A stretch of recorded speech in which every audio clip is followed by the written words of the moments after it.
بسم اللہ الرحمن الرحیم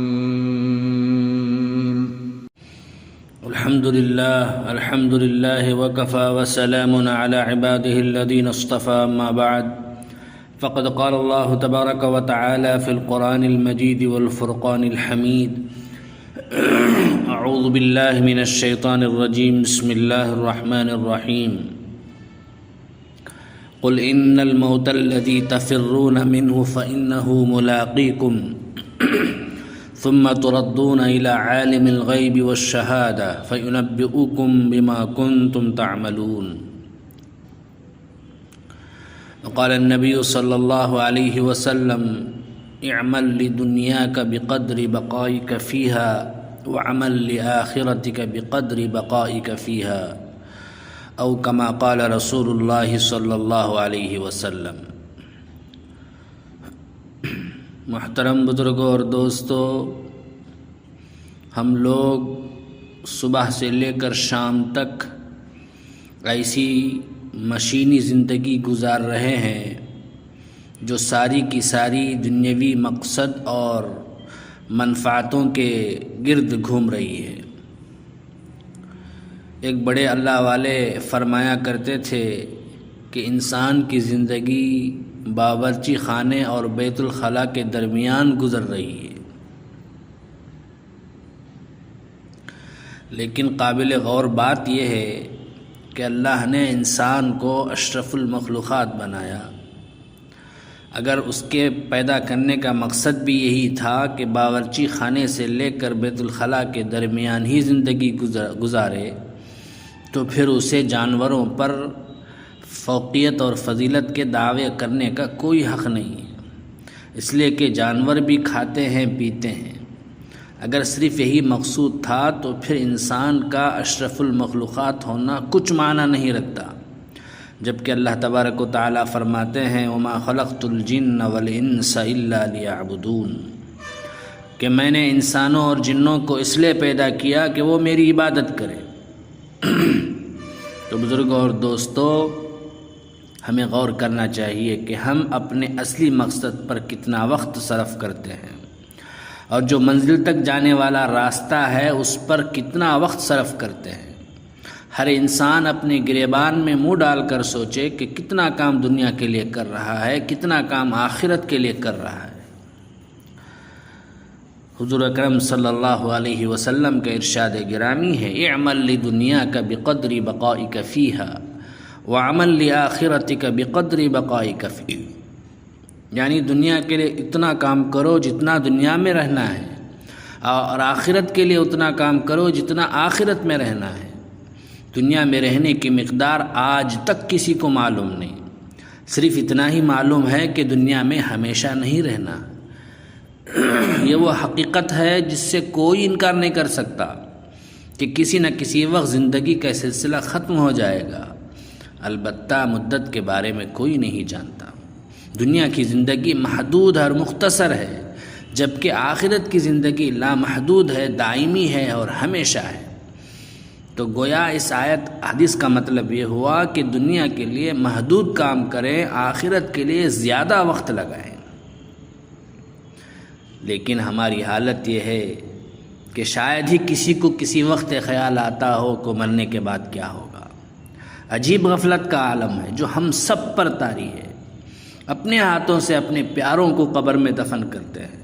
اپنے ہاتھوں سے انہیں مٹی دیتے ہیں، اپنے کندھوں پر ان کے جنازے اٹھاتے ہیں.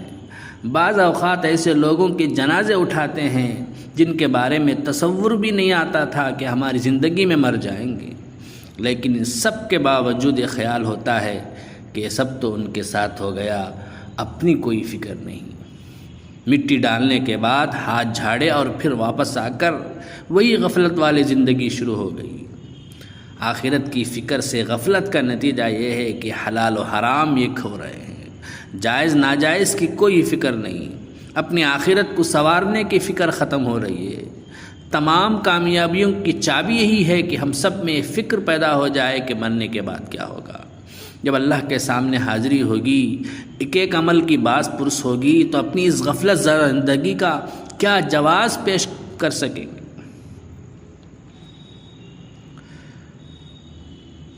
تو بزرگوں اور دوستو، ہماری ساری بیماریوں کی جڑ غفلت ہے، تمام کامیابیوں کی کنجی آخرت کی فکر ہے۔ جس دن یہ فکر پیدا ہو گئی تو خود بخود ایسے راستے سمجھ میں آ جائیں گے جو آخرت کی کامیابیوں کی طرف لے جانے والے ہوں گے۔ حضرت مولانا ڈاکٹر عبدالحی فاروقی رحمۃ اللہ علیہ فرمایا کرتے تھے، تقوی کی سب سے جامع تعریف اور تعبیر یہ ہے کہ آدمی کے اندر فکر پیدا ہو جائے، دل میں ایک خلش پیدا ہو جائے، چبھن پیدا ہو جائے، میں جو کام کر رہا ہوں کہ وہ صحیح ہے یا نہیں، وہ اللہ کے یہاں قابل قبول بھی ہے یا نہیں، اس کے بدلے جنت ملے گی یا جہنم ملے گی، اللہ کی رضا ملے گی یا ناراضگی ملے گی۔ جب یہ فکر پیدا ہو جائے تو ہمیں سمجھ لینا چاہیے کہ تقوی ہمارے اندر آ گیا۔ حضور اکرم صلی اللہ علیہ وسلم دنیا میں ایسے وقت تشریف لاتے ہیں کہ پورا عالم غفلتوں میں ڈوبا ہوا ہوتا ہے، اللہ کے خوف سے بالکل عاری، فسق و فجور میں مبتلا، لیکن سرور عالم صلی اللہ علیہ وسلم کا عظیم کارنامہ یہ ہے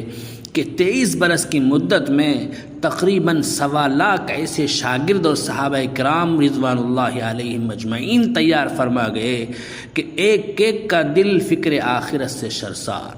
ہر ایک کو یہ فکر لگی ہوئی ہے کہ کل کیا ہوگا، آخرت میں کیا جواب دوں گا۔ حضرات صحابہ کرام میں ایسی فکر موجود تھی کہ ایک ایک صحابی جن کی زندگی صبح سے شام تک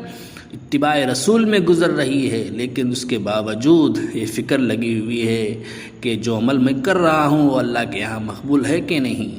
یہاں تک کہ غسیل الملائکہ حضرت حنظلہ رضی اللہ تعالی عنہ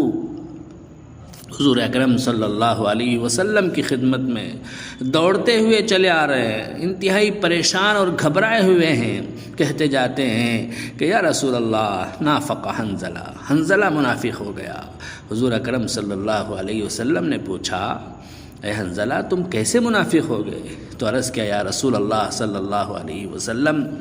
جب ہم آپ کی مجلس میں ہوتے ہیں تو یوں محسوس ہوتا ہے کہ جنت و جہنم آنکھوں سے نظر آ رہی ہے، جس کی وجہ سے آخرت کی فکر پیدا ہو جاتی ہے، لیکن جب آپ کی مجلس سے اٹھ کر جاتے ہیں تو کیفیت باقی نہیں رہتی، اس لیے مجھے تو لگتا ہے کہ میں منافق ہو گیا ہوں۔ حضور اکرم صلی اللہ علیہ وسلم نے جواباً تسلی دی اور ارشاد فرمایا کہ حنظلہ ڈرنے کی بات نہیں، ساعتن فساعتن، یہ وقت وقت کی بات ہوتی ہے، یعنی اللہ کو تم سے عمل مقصود ہے، تم عمل کے مکلف ہو، دل کی کیفیات جو غیر اختیاری طور پر آتی جاتی رہتی ہیں ان پر تم سے کوئی مواخذہ نہیں ہوگا۔ حضرت حنظلہ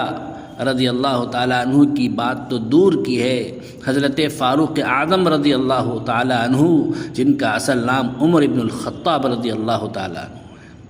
وہ عمر رضی اللہ عنہ جن کے بارے میں امت کا اجماع ہے کہ پوری امت میں صدیق اکبر رضی اللہ عنہ کے بعد ان سے افضل کوئی انسان نہیں، وہ عمر رضی اللہ تعالیٰ عنہ جنہوں نے اپنے کانوں سے حضور اکرم صلی اللہ علیہ وسلم کے فرمان سنا کہ عمر فی الجنہ، یعنی عمر جنت میں جائے گا، وہ عمر رضی اللہ عنہ جن کے بارے میں حضور اکرم صلی اللہ علیہ وسلم نے فرمایا کہ میں جب معراج پر گیا تو جنت میں ایک عظیم الشان محل مجھے دکھایا گیا، پوچھنے پر بتایا گیا کہ عمر ابن الخطاب کا محل ہے،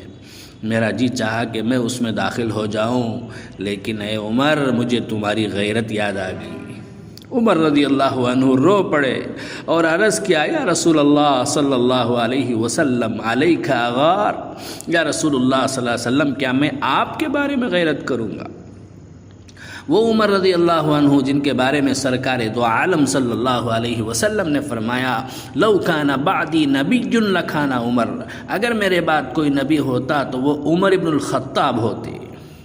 وہ عمر رضی اللہ عنہ جن کے بارے میں حضور اکرم صلی اللہ علیہ وسلم نے ارشاد فرمایا کہ عمر رضی اللہ عنہ جس راستے سے گزر جائے، رعب اور دبدبے کی وجہ سے شیطان وہاں سے نہیں گزر سکتا۔ تو وہ عمر رضی اللہ عنہ جن کے بارے میں اتنی ساری بشارتیں حضور اکرم صلی اللہ علیہ وسلم نے ارشاد فرمائیں، حضور اکرم صلی اللہ علیہ وسلم کے وصال کے بعد حضرت حذیفہ ابن الیمان رضی اللہ تعالیٰ عنہ کے پاس آ رہے ہیں۔ کیونکہ حضرت حذیفہ رضی اللہ عنہ حضور اکرم صلی اللہ علیہ وسلم کے رازدار تھے۔ حضور اکرم صلی اللہ علیہ وسلم نے حضرت حذیفہ رضی اللہ تعالیٰ عنہ کو تمام منافقین کی فہرست بتا رکھی تھی۔ اس لیے حضرت عمر رضی اللہ عنہ حضرت حذیفہ رضی اللہ عنہ سے جا کر پوچھتے ہیں کہ اے حذیفہ بتاؤ کہیں میرا نام تو ان منافقین کی فہرست میں نہیں جو حضور اکرم صلی اللہ علیہ وسلم نے تم کو بتا رکھی ہیں۔ اندازہ لگائے کہ اتنی ساری بشارتیں، لیکن اس کے باوجود یہ فکر لگی ہوئی ہے کہ کہیں میرے کسی عمل کی وجہ سے میرا نام منافقین کی فہرست میں تو شامل نہیں ہو گیا۔ یہی فکر تھی جو اکیلے حضرت عمر رضی اللہ عنہ کو نہیں بلکہ ایک صحابی رضی اللہ تعالیٰ عنہ کو دامنگیر تھی۔ ان حضرات نے اسی فکر کو منتقل کیا تابعین کی طرف۔ اسی طرح درجہ بدرجہ بزرگان دین اور اولیاء اکرام کے ذریعے یہ فکر منتقل ہوتی چلی ہے۔ تو بزرگوں، اس ساری بات کا حل یہ ہے کہ ہر انسان اپنا جائزہ لے کر کچھ دیر سوچا کرے، کم از کم 24 گھنٹوں میں سے کوئی وقت تو اس کام کے لیے نکالے جس میں یہ سوچے کہ مرنے کے بعد میرے ساتھ کیا معاملہ ہوگا۔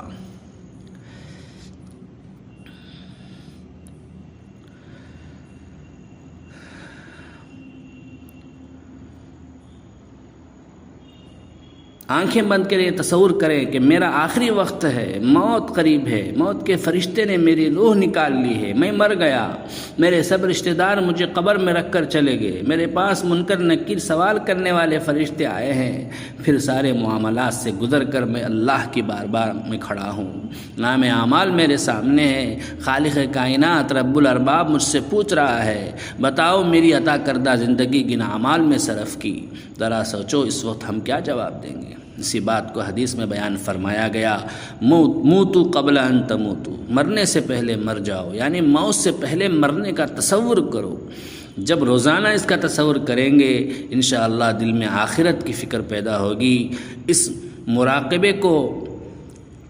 اس دعا پر ختم کریں گے، اللہ میں چاہتا ہوں کہ جب آپ کی بارگاہ میں حاضری ہو تو آپ کی رضا کے مطابق زندگی لے کر حاضر ہوں، لیکن دنیاوی کاموں میں پھنسا ہوا ہوں، نفس و شیطان ہر وقت بھٹکاتے رہتے ہیں۔ اے اللہ میرے دل آپ کے قبضے میں ہے، میرے دل کو اپنے دین کی طرف پھیر دے، مجھے دین پر عمل کی توفیق عطا فرما۔ خلاصہ یہ کہ ہر روز ہم یہ دو کام کر لیں، ایک تو مرنے کا تصور کریں، دوسرے اصلاح اعمال اور حسن خاتمے کی دعا کرتے رہیں۔ سوتے وقت ایک کام اور بھی کر لیں، وہ یہ کہ استغفار کریں کہ اللہ دن میں جو بھی کوتاہیاں ہوئی ہیں وہ سب کے سب معاف فرما دے۔ ان کاموں کو معمول بنا لینے سے ہماری زندگی میں انشاءاللہ اللہ کی رضامندی اور خوشنودی کا خوشگوار انقلاب آئے گا۔ اللہ تبارک و تعالی ہم سب کے دلوں میں آخرت کی فکر پیدا فرمائے۔ آمین۔ وآخر دعوانا